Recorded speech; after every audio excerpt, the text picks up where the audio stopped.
pocket.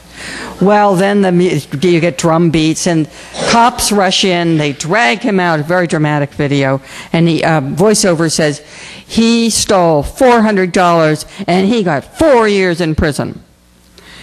Meanwhile, at Tyco Corporation, we know the CEO was indicted for stealing $600 million, and while he was under investigation, his own company offered him $45 million more as a in addition to what he stole, as a severance package. Moral, if you're going to steal, steal a lot. You know, this is really the ethics out there. Now, we've been supposed to forget these things for more than a year now, more than a year and a half now, and concentrate on the foreign adventures of our government. And I think, I can't prove this, but I think one function of that disastrous war in Iraq was in fact to serve as a distraction from this policy of taking, reducing taxes from the rich and meanwhile cutting social services for the poor. And things like housing subsidies, are very much marked up to be cut in the 2005 budget. This policy is what Bob Herbert of the New York Times has called, quote, handing trainloads of money to the rich while taking food off the tables of the poor. And I defy you to find any major religion or ethical system that has ever required the poor to give alms to the rich. And yet that is our official poverty policy here.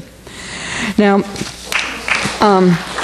one thing is, if we continue in this direction, if we continue this upward redistribution of wealth, we will become ever more divided as a society between the haves and the have-nots. And I don't care how many bumper stickers say, quote, united we stand.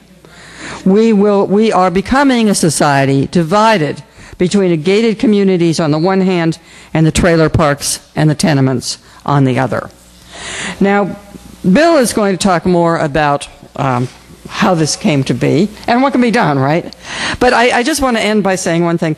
People often say, if I talk about these things, they'll say, oh, well, what a mystery. What could be done?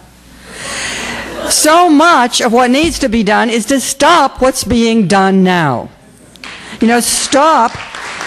Employers could stop making it impossible for workers to organize into unions. And it is just about impossible now.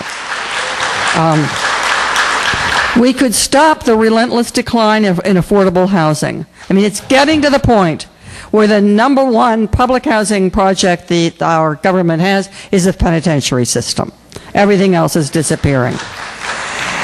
So, and we could, I think we have to also, this is occurring to me more and more, we've got to start shaming those employers, those CEOs who make tens of millions of dollars a year while other people literally go hungry or live in substandard housing or, cannot make it from month to month. We have to start shaming them. We have to be going to the balls or wherever they gather, or the spas, with placards, with signs, with posters. We have to be in their face about it. Well, let me stop there and turn it over to Bill.